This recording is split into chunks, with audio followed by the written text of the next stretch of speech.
Morana, Executive Director of Priests for Life. Welcome to another episode here on EndAbortion.tv. I want to remind you that every day at EndAbortion.tv, Father Pavone has Mass at 10 a.m. Eastern Time, so please join us. And then, of course, at 3 p.m., we broadcast Father Pavone doing the Divine Mercy Chaplet and the Rosary. And then, of course, I come to you at 3:30, and at 4 o'clock, we bring you an episode of The Catholic View for Women. Now, the same schedule starts up again at 6 o'clock. We repeat the Mass, followed by, at 7 p.m., an adoration we bring you from an adoration chapel somewhere around the United States that still is having adoration. Then at 8 o'clock, we have the Rosary again, and at 8:30, we have my segment once again. So we're hoping that you're tuning in and spreading the word about our now new internet broadcast at EndAbortion.tv. Well, I have been delving back into our archives for these presentations, and we're going back to what we call the Gospel of Life shows that Father Pavone and I did over a decade ago for Sky Angel. And they were great shows. We had a lot of great guests, and I thought some of that information is what we call in the TV land evergreen. It still is true today. And some of these guests and their testimonies or their stories is really still interesting today. Well, today's guest is a very, very dear friend of mine. Her name is Shari Richard. And Shari and I actually have spoken in many places throughout the United States. In fact, Shari and I both went to New Zealand on a trip and spoke at a major conference in New Zealand. Shari is a sonographer. But she's a sonographer that went way back in the early days of sonography. And in fact, Shari went into sonography not thinking about the impact it would have on her personally. Because Shari, and she doesn't mind me sharing this, had an abortion. And she stuffed that way deep down inside. And then she went on to, study sonography and became a sonographer. She actually teaches other people to this day. She still gives training on sonography to pregnancy centers all over. In fact, that's one of the things she did in New Zealand when she was there with me. She gave a training after the conference of sonographers in pregnancy centers. But Shari, through her testimony and through her work of sonography, realized what she had done, what happened to her baby in that abortion. And she had to face that and go through healing. And because of that, Shari became such a voice for the unborn. And she has just spent decades in showing people, sometimes in a fun way, the unborn child. So let's take a look at this episode of my dear friend, Shari Richard of Sound Wave Images. Watch this episode now. Women have abortions if the womb had windows. Find out next on Gospel of Life.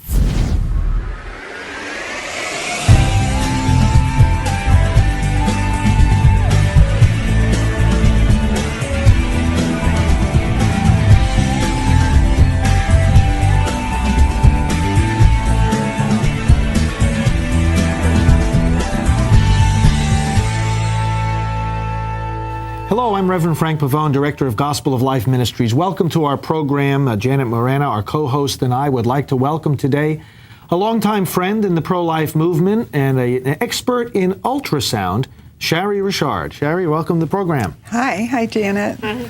Now, we're going to see in just a moment a fascinating video clip of the child who is in the womb, living, jumping around, growing, but unfortunately is not seen by most people. And you have become an expert in ultrasound. We're going to want you to say something about how ultrasound works.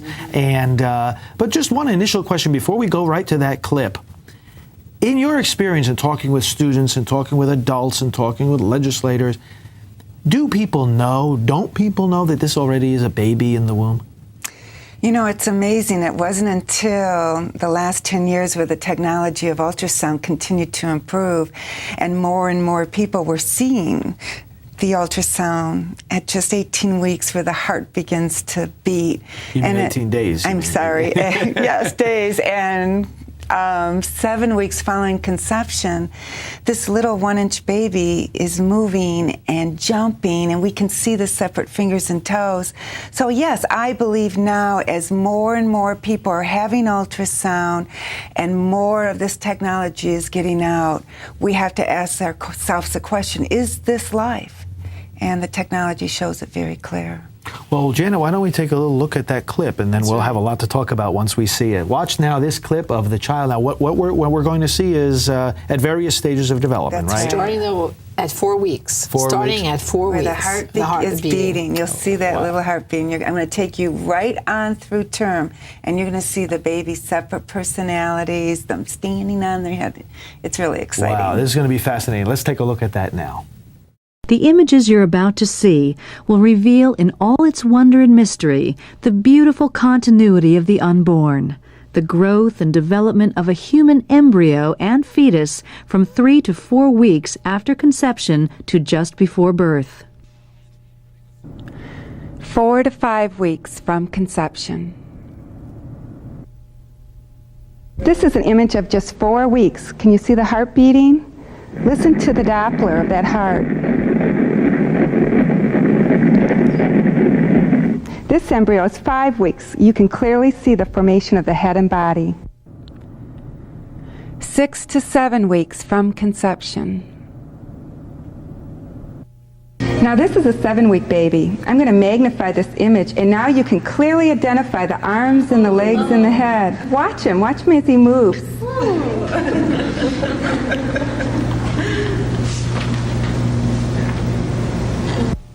This is another 7-week baby. Here's the uterus, gestational sac, and the baby. Again, watch as he moves within the sac. 7 weeks is the time that we first visualize movement. 8 to 9 weeks from conception. This is a 9-week baby. It's difficult to delineate the organs, but a new technique called transvaginal sonography has recently been adopted, allowing a superb resolution. Now you can clearly view the head, the arms and the legs, and the heart, just by focusing within a few centimeters of that baby. 10 weeks from conception. This is a 10-week baby, and he's now able to move vigorously within the womb. There he jumps, just waved at you. Now he's going to do a jump for you. There he goes. He's able to utilize the whole uterine cavity now because he's got all this space to move.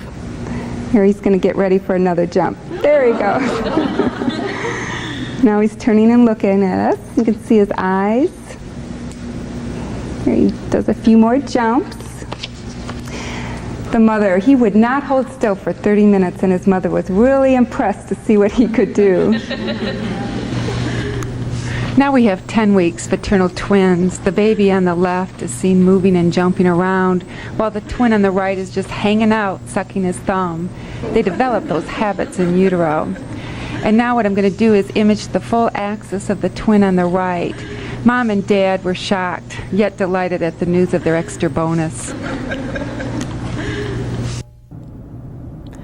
11 to 12 weeks from conception.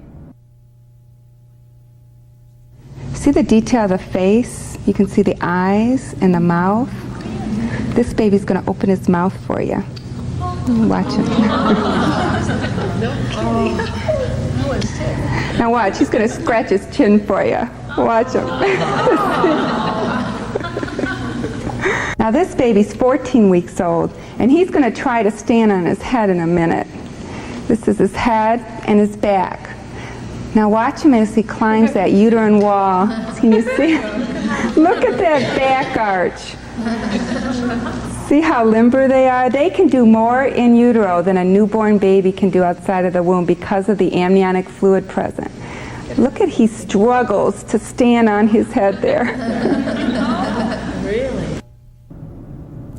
Second trimester, 13 to 28 weeks. All the organs can be easily identified. Here's the heart beating, and here's the stomach. The baby swallows the amniotic fluid.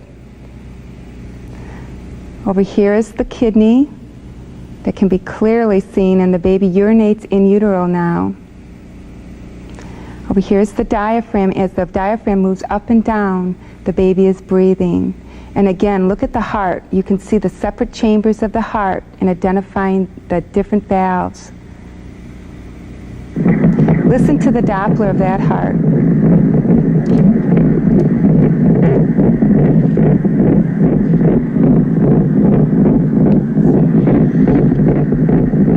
Here's a color image of the blood flow through the heart. This is a hand. He's making a little fist at you right now. You see the 5 fingers? And this is another hand, and he's pointing his index finger up. You see that? This is a picture of a leg and a foot. And this is a boy. We call that the turtle sign. And this is a girl. Third trimester, 28 to 40 weeks. You can see the eyes, the nose right there. Watch him as he yawns for you. There he goes. You can see his eyes. Now this baby, you can see his hand rubbing his face.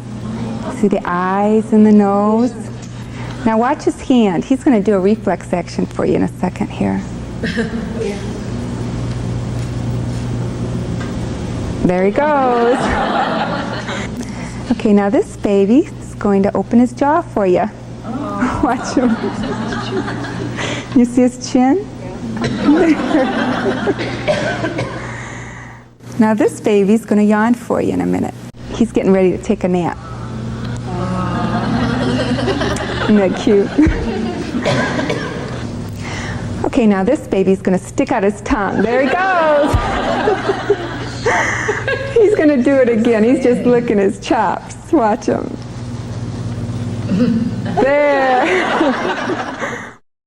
Well, thank you so much for doing it. I mean, this is something that you've shown to students and people all across the country. Tell us what some of the reaction has been. It's so fun. It's like I take this into the schools, and when the kids can see that this is a baby and jumping around, when Planned Parenthood comes in and says this is nothing more than a blob of tissue, the obvious truth is exposed.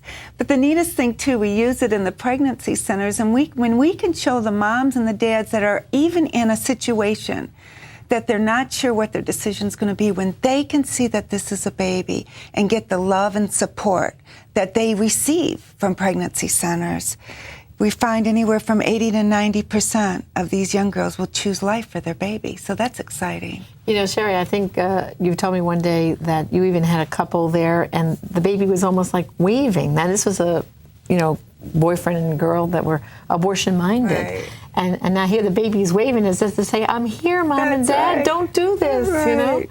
I mean, so it really does help change minds and hearts so that they will choose life. 80 to 90%, you're saying, of those who are not sure whether they want to kill this child or not will end up choosing life. Well, one part of that percentage is just the education alone, being informed, Right. and then the support. But it's interesting that because abortion's been legal for so long and we're seeing an increased rate of complications, long-term complications related to sexual transmitted diseases, abortions, we're therefore seeing an increased rate of miscarriages, and most of those are in the 4th, 5th, 6th, 7th, 8th week. So we encourage these girls that are in a crisis situation, let's have an ultrasound and be informed whether or not this pregnancy is even viable. Because if it's not viable, it's safer for her to let nature take the proper course and have that miscarriage. In other words, rather than going in and aborting the child. Exactly. Yeah. And we're seeing a large percentage of that. Life is a miracle. It's a miracle for conception, and even after conception, it's a miracle for that little egg to travel down and implant itself safely in that uterine lining and live. So those first few weeks are a very important part of whether or not that pregnancy is going to continue. So. Now, you, in your own career, in your own practice with ultrasound, you were told in a certain point, as you relate in your testimony, not to let abortion-minded women see those images. Tell us why you were told that and what it teaches us. I was so surprised. Here they talk about freedom and choice, and then in the clinics that I worked, I was told to turn the monitor away from women considering abortion. And I says, why? Well, the moving image may influence her choice. And I thought, isn't that informed choice? Duh. And So in other words, they want to keep her in the dark. that's right. In fact, I was terminated from one of my first jobs because I did not turn the monitor. And they asked me to come back, but sign a paper that I'd never show a picture of an ultrasound to a woman considering abortion. I couldn't sign it, so Soundwave Images developed. That's how I developed my So company. you began this company called Soundwave Images. as a result Yes, of being yes. told to turn the monitors. Isn't that amazing? Unbelievable. You know, it shows, Janet, doesn't it, that the abortion industry is just a business. That's right. isn't it? Because, you know, you think about it. If Sherry lets them see the baby and the woman connects with her unborn child and says, well, wait, this is not a blob of tissue. I can't go ahead with this. Well, now Planned Parenthood or the abortion clinic just lost a bunch of money. Yeah. Because now she's not going to spend $300-400 for the procedure. But you see, if you really respect the woman's choice, Right. then you'll let her choose life if that's her Exactly. choice. Yeah, and that's the thing that drives me crazy about, like, the National Organization for Women. They're standing up and saying women should have the reproductive freedom, reproductive choice. Well, then how come they're not getting after the Planned Parenthood and these other clinics for not giving the women their choices? No, they, You know? they want the money that comes from the abortion. That's right. Well, my first speaking engagement was before the United States House and Senate on the freedom of choice, and the exact same thing happened there. They refused to show the ultrasound clips in the House. In the Senate, they did show, the first few minutes. Why didn't they want to? But this was, wait, let's get this straight. You're testifying in a hearing in the House of Representatives. Now, isn't the purpose of the hearing to gather and present information? That's exactly right. And I was called as an expert witness on ultrasonography. So you had all these images, some of which we just saw. They wouldn't let you show them? Not in the House. Why not? They just said that we didn't have enough time as they argued over a half hour whether or not they see it. And they just said it wasn't relevant and they didn't need to see it. Well, let me read this quote from Harrison Hickman, a quote that's on your materials that you're very well aware of. He says he's a pollster for the National Abortion Rights Action League. This is actually a quote that's been around for quite some time. And it is this: probably nothing has been as damaging to our cause, that is the abortion cause, as the advances in technology which have allowed pictures of the developing fetus, because people now talk about the fetus in much different terms than they did years ago. In much different terms. In other words, as a baby. That's right. Tell us, Sherry, how does ultrasound work? Well, ultrasound actually is amazing. It's a God thing. It utilizes high-frequency sound waves that allows us now to view the baby. Isn't it interesting that God or science could invent sound to see? And it literally, transmits high-frequency sound waves through the body, transmitted back through a transducer and thrown through a computer and imaged as a baby. But it's safe for the mom, and there's no long-term effects. And ultrasound, interesting, wasn't used for diagnostic purposes at the time that the Roe v. Wade decision was made. Right. We didn't start using it till 75. So this is information also that needs to be evaluated that we did not have in 73. Okay, so that's So significant. think about right. that. When abortion was legalized, right. Well, because doesn't, Father, that decision say that because we don't know when life begins? The court said it wasn't in a position as to speculate to the answer. That's Well, right. of course, we knew scientifically, but as you're saying, it was ironically after the court said these babies could be killed, we began to learn more about them than we ever knew before. Exactly. And then the technology continued to advance. Well, that's what I wanted to ask you about, too. When people hear about 3D or 4D ultrasound, what do those terms actually mean? And how is that distinct from other ultrasound? Well, I'm glad you asked that because the images you just saw were actual 2D ultrasounds, two-dimensional ultrasounds. Well, in the last 5 to 7 years, we've developed what we call three-dimensional ultrasound or 3D ultrasound, where it adds another dimension to the 2D, and you can actually see the full baby, just as it is, the skin layers, the cheeks, the cute little nose. And then, in the last few years, we've added a new dimension, which we refer to as 4D ultrasound, which adds a fourth dimension, which takes the 3D and adds movement to it. So the fourth dimension is time, in other words. Exactly. So we've updated my video, and you'll see the clips on there of actually the beautiful 3 and 4D images, which I am now going to be providing. And we like to do them in second and third trimester for moms and families that just want to see their baby. And to be able to give pictures of the baby to the mother, you know, they become one of the greatest pro-life advocates because, you know, a pregnant mom will show that picture to everybody on the street, every family, every friend. So that's what I'm excited about. And I've seen some of those pictures, and I've seen the born child, and you put those pictures side by side. Exactly. You can see the features, the person, even the baby's personality is coming through in the 4D ultrasound picture, you know? And you know, another real important point is a lot of these young girls don't have the support from family members or the father.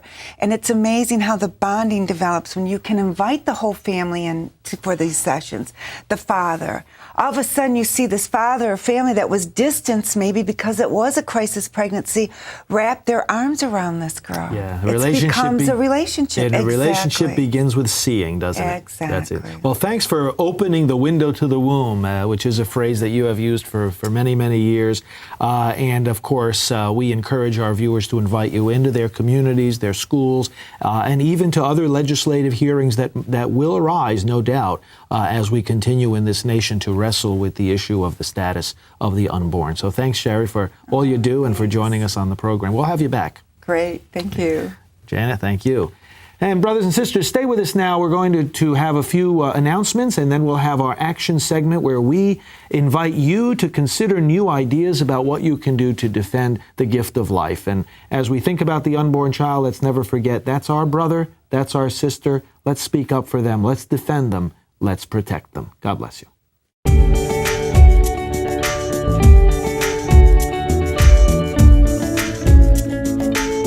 Welcome, friends, to our action segment. One of the best things you can do, having seen what Shari Richard has to offer in her presentations, is simply invite her to come into your community, to speak to the youth, to speak to other groups in your parish or in your pro-life activities. This is a very, very, very simple and powerful thing you can do to advance this message. And Janice, she's very willing to come and travel really anywhere, isn't she? That's right. And, you know, I've been at those presentations with Sherry. We've spoken together at schools. And it's so powerful because what she does is she, you know, projects on a big screen those ultrasound images. And she starts, like we've seen it, 4 weeks, and takes the students through, you know, showing the beating heart at 4 weeks, and then showing the baby doing flips and turns and waving and sucking his thumb, and, you know, just so many different things that you connect with that unborn child. And I've seen students, like on a Friday afternoon, just looking, you know, when they first come into assembly, looking at their watch, thinking, okay, here we go, we want to leave here. And suddenly, when Sherry starts speaking and showing the babies and explaining it to them, they're on the edge of their seats. So there's nothing more powerful than to get Sherry out there talking to the students, showing the image, and with the passion that she does it with, it is so critical because so many of these kids don't really know the truth about the unborn child, and nothing will help stop them more. And in a couple of years, maybe, in considering abortion, than if they connect with the unborn child and realize this is a life, it is sacred, it cannot be destroyed. Then one day, when they hear of someone who's pregnant and think of an abortion, they'll speak up, they'll speak out and say, wait, that's not a blob of tissue. I saw a presentation at school.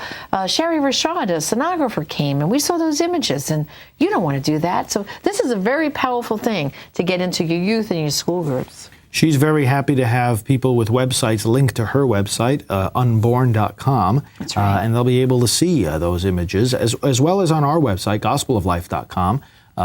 Sherry's images are there for people to view as well. That's right, and that's how they can contact Sherry in order to book her to come to their area. I mean, I know she's gone as far as from Alaska to Florida to, you know, coast to coast. Sherry's willing to come and bring the truth of the unborn child and educate people. What other ways can people take the message she's given and spread it to their communities?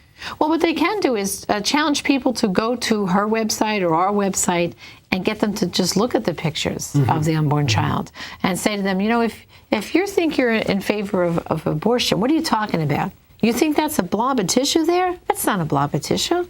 We know for a fact. I challenge you to go up to this website and look at those babies and see how they're fully developed. Don't tell me you're in favor of killing that child. That's not a blob of tissue. So they can really advance the cause of life more by challenging people to see the unborn child.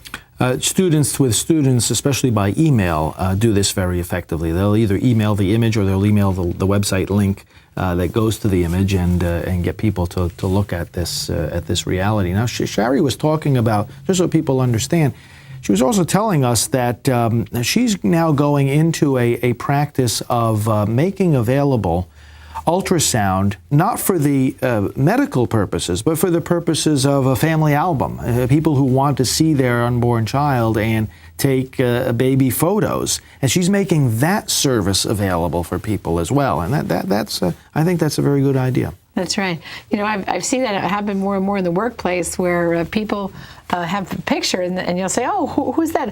Oh, that's my sister, sister's baby. She's expecting and due, in 2 months from now. Or they'll say, a husband will have, oh, yes, that's my son. He's due to arrive, next month. So it's really a great way of educating people. Mm-hmm. Well, thank you, Janet, and thank you, brothers and sisters, for joining us for these reflections. It is not a matter of opinion who this baby is. As someone once said, people have a right to their own opinion, but they do not have a right to their own facts. And you've seen some facts on this program, and the pictures speak much louder than words. So continue to join us to help to spread the message Shari Richard and the wonderful scientific world of ultrasound open up to us in order to continue to advance the cause of life. Please tell your friends and neighbors and fellow members of your church congregation about our Gospel of Life program so that they too can join in future weeks and see the information and action items that we have to offer. In the meantime, let's pray for one another, and may God bless you. Well, as you can see, Shari is very knowledgeable, and perhaps you might be interested in inviting Shari to your community to give a talk. And you can go to unborn.com, and that's how you would find Shari.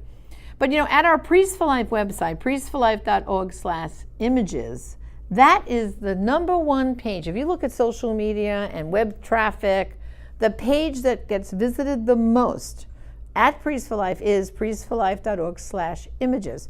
Now, at that page, we have images of the unborn child, beautiful images. But we also have images of that unborn child, what happens to that unborn child in an abortion. We have pictures of children who've died in first trimester, second trimester, and even late-term abortions. And there's a real simple phrase that Father Pavone uses, which is this: America will not reject abortion until America sees abortion. So I'm going to challenge you right now. You saw Shari's work. Beautiful images of the unborn child. And how many people now, like I said in the show those images, excuse me, you see someone, excuse me, someone's pregnant and the coworkers are at work, and what do people do now? They display those little images on their desk in frames and everything, right, of the ultrasounds. So people acknowledge now that, the whole lie about, oh, it's just a blob of tissue, it's a clump of cells. You can't get away with that argument anymore. Sometimes people are just shutting themselves off to really what an abortion really is. And I challenge you now to have people go to priestsforlife.org/images, where you will see what it is to look at an unborn child after an abortion. I challenge you to do that, especially people who say they are pro-choice. What are they choosing? It's very easy to say, oh, I wouldn't want someone I know to have an abortion, but, we have to keep it legal for those women who want an abortion. Really? So you're saying that child's life doesn't matter. I'm not for sticking up for that baby. I'm not for making sure that child has a right to life. Brothers and sisters, if you could see what happens to an unborn child, those cute little images Shari showed us, and then what happens to that same child in an abortion, you couldn't stand up and honestly say, I support abortion any longer. So I challenge you to go to our Priests for Life website, priestsforlife.org/images. If you want more information or look at, Shari has a whole, we only showed you a few snips of some of the imagery she has, but if you go to unborn.com, She has galleries up there of ultrasound pictures that are so cute. I mean, she has some of these babies that look like they're waving at you, doing somersaults, all kinds of activities. And it's really a great way to connect with the unborn child, is to see the amazing images she has. And again, if you're a pregnancy center and you need training, again, I highly, highly recommend Sherry Richard to you. Finally, let's not forget to go and look at those images. That's a promise I'm going to ask you to make, because again, like Father Frank says, America will not reject abortion until America sees abortion. So I challenge you, take a look now. Thank you.